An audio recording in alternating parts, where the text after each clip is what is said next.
Olá pessoal, eu sou Ana Paula, trabalho no Instituto Centro de Vida, que é uma organização da sociedade civil com sede em Mato Grosso. Nossa missão é construir soluções compartilhadas para o uso sustentável da terra e dos recursos naturais. O ICB trabalha com diferentes temas e um deles é a exploração florestal. E a gente escolheu esse tema para trazer aqui para o nosso hackathon e pensar soluções para subsidiar a atuação de órgãos de fiscalização e controle e melhorar também o controle social das atividades de exploração de madeira. Eu vou falar um pouquinho de forma geral sobre a exploração florestal e um pouco do trabalho do ICB nesse tema, mas para o final vou falar também das bases de dados que existem hoje e qual é o problema, ou melhor, as soluções que a gente quer ver surgir para auxiliar nesse trabalho de acompanhamento dessa atividade que é a produção de madeira nativa. O ICB ele já trabalha há alguns anos com esse tema de exploração florestal madeireira. Há pelo menos 10 anos a gente faz o mapeamento da exploração florestal de madeireira em Mato Grosso. E mais recentemente, junto com o IDESAN, o Imaflora e o Imazon, na rede que se chama Rede Cimex, a gente tem auxiliado nesse mapeamento para toda a Amazônia.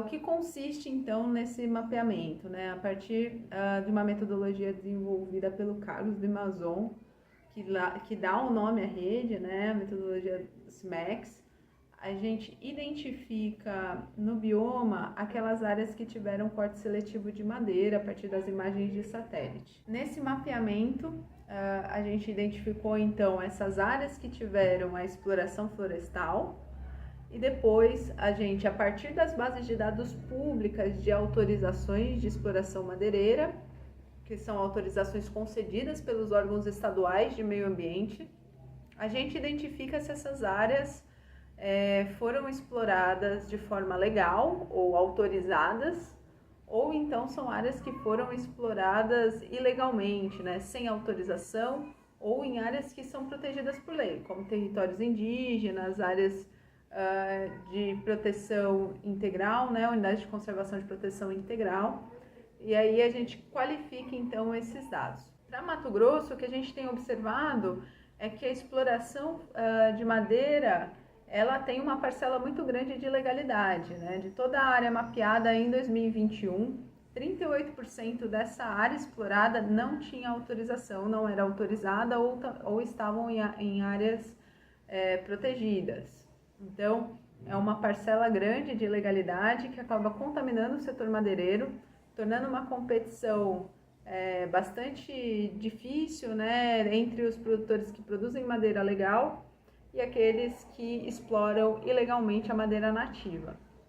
Isso é uma ameaça também para a proteção das florestas, porque a exploração de madeira ilegal ela leva à degradação desse bioma e atrapalha bastante a conservação. Para esse mapeamento da exploração madeireira, a gente utiliza bases de dados públicas das autorizações de exploração.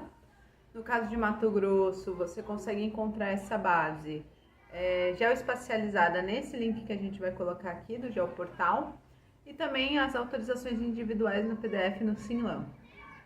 Outros estados também disponibilizam esses dados ou então no sistema federal, no Sinaflor, na parte de dados abertos do IBAMA, você também consegue encontrar dados de autorizações de exploração florestal. Vou deixar o link aqui do lado também. Nessa publicação com a Rede Cimex, a gente fez uma avaliação da transparência desses dados para os estados da Amazônia. Então, vocês podem ter uma noção ali se o dado está público ou não em cada um desses estados e com qual qualidade essa informação é apresentada.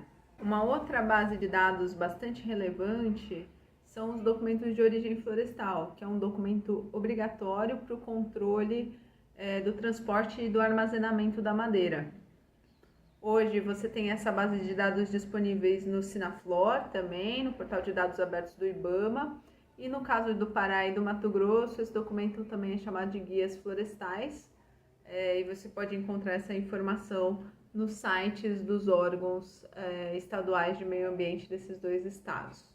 Essa base de dados é uma base de dados bastante grande, é uma base de dados que tem ali, que você consegue identificar a procedência da madeira, uma base de dados de muita relevância, mas que tem uma dificuldade grande em se trabalhar pelo volume do dado, também para linkar essas informações com alguma informação espacial, né, como das autorizações de exploração florestal, ou seja, conseguir identificar da onde aquela madeira está saindo e por onde ela passou e foi armazenada. Uma das características da madeira é que a produção legal e a produção ilegal da madeira, elas caminham praticamente juntas. Vou colocar aqui um gráfico que traz então a porcentagem de legalidade e ilegalidade ao longo dos anos na exploração de madeira em Mato Grosso. Vocês vão ver a correlação entre essas duas informações, né? A quantidade de madeira explorada legal e a quantidade de madeira explorada ilegalmente.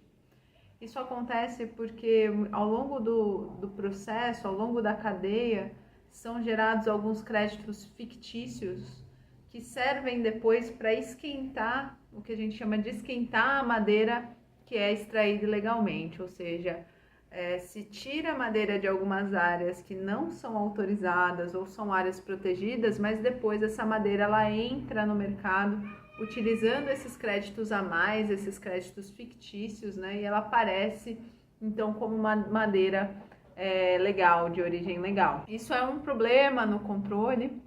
E eu acho que um dos grandes desafios nesse tema é como que a gente, a partir dessas bases de dados públicas, né, tanto as autorizações de exploração florestal quanto os documentos de origem florestal ou as guias florestais, como que a gente analisa esses dados disponíveis e consegue gerar alguns alertas que são de evidências de algum tipo de ilegalidade na cadeia daquela madeira, né, daquele produto.